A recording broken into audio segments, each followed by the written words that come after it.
You can be on set and you're doing the scene and there's blood everywhere. What? Quinn, wake up! But they'll yell cut and everyone starts cheering.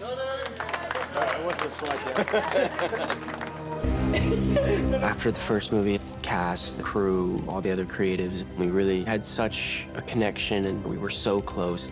Black Phone 2 is one of the latest in the scary film genre, releasing just in time for Halloween and one of people's favorites. Ethan Hawke, he's an idol of mine.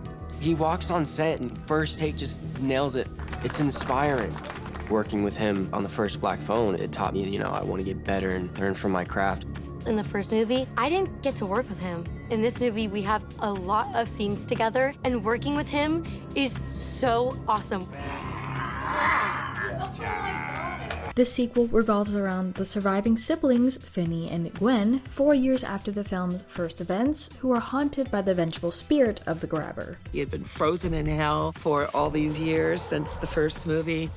Just seeing it all up close with his skin kind of puffing out from the sides, it's gross. It's so dark and gruesome, and he's a lot more powerful than in the first film.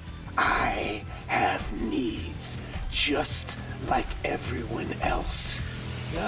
Today we're going to be sharing just how they put this film together, as well as some insight into the scenes they decided to pull from the film. When Joe said that he had an idea for a sequel, of course I'm going to take it very seriously. The idea was right there in the first film. Dead people are calling Finney on the phone. The grabber is dead. And then when you realize that it's your mom, I want you to actually sort of come in more like this. But before we get into more of these moments, today's trivia question. Mason Thames has made a name for himself being featured in this film. What other film did he recently star in, though, that was really up there in viewership? Leave your guesses in the comments down below and stick around till the end of the video to find out if your answer was correct. The grabber wraps the belt around my neck and starts choking me. That was the most insane thing I've ever seen in my life. That was so sick and terrifying. It was so sick. We had a very interesting time designing his ice feet. These are not scary. The sequel plunges deeper into the grabber's gnarled lore, exposing past transgressions, unsolved murders, and the supernatural to expand their world into something so much larger than what came before. I was so impressed with the way Scott and Cargill deepened the mythology while keeping the intimacy of the first film. Good.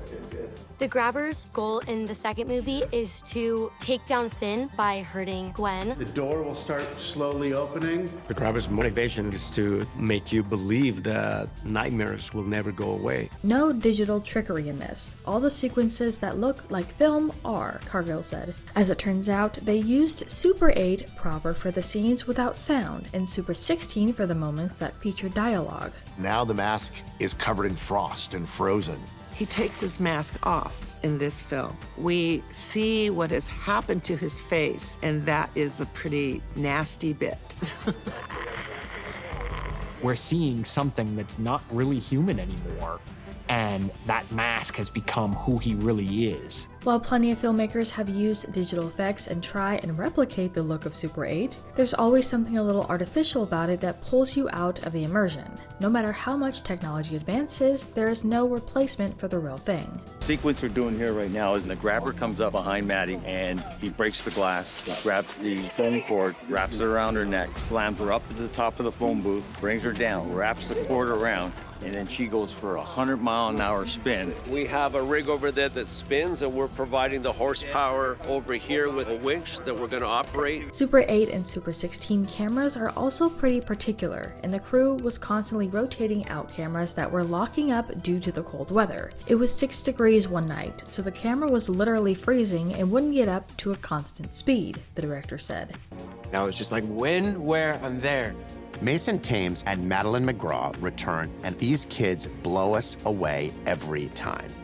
I love Finney so much, and I just can't leave him, so getting to be back with Finney and Gwen is such an honor. And I am back in this creepy basement.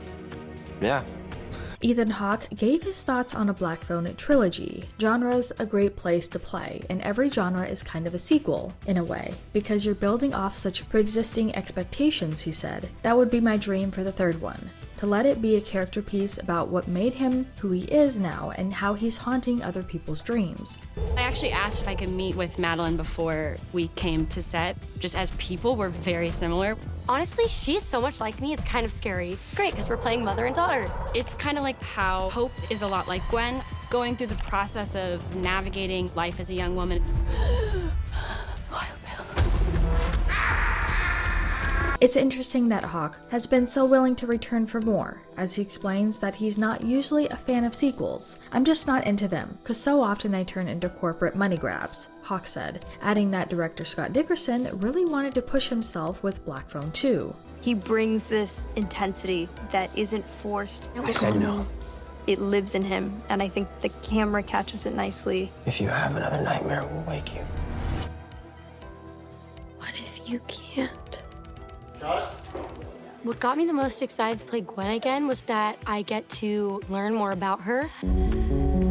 "What I can say," said Dickerson, "is that my attitude toward a sequel is that there's really no justification for making a sequel unless you are genuinely attempting to make a movie that's better than the first one you're making. If you're going to make a third one, it needs to be better than the second one, which is better than the first one. Very films do that. In my opinion, this is how it should be." I also got to get my scuba certification for this film because I have to do a lot of underwater scenes. I'm not gonna lie, I'm kind of nervous, but also excited at the same time. They've built a huge water tank and they're putting rock inside so our stunt people and Maddie can bring the barrels up from the bottom. Blumhouse is basically built for this kind of growth. The company has turned modestly priced scares into long-running series more than once, from Paranormal Activity to Insidious, and it's successfully steered the modern Halloween run.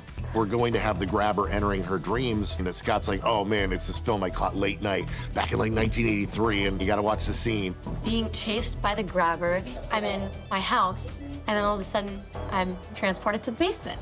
And then I'm running through the basement, I jump into the freezer, and then the grabber, he like slashes my arm. Now let's see what scenes they decide to leave out of the film with a few of the deleted scenes. Wow. Wow, what? You normally don't swear like that. I normally don't see poltergeist either. I'm sorry I brought you here. I'm not. You should lock yourself inside until we can leave this place. I'm staying with you. There is no official confirmation for Black Phone 3, but its possibility is being discussed following the release of the second installment. I think my dreams scare him. Why do they scare him? They don't scare you? Not at all. Look, maybe your dreams remind Finn too much of the past.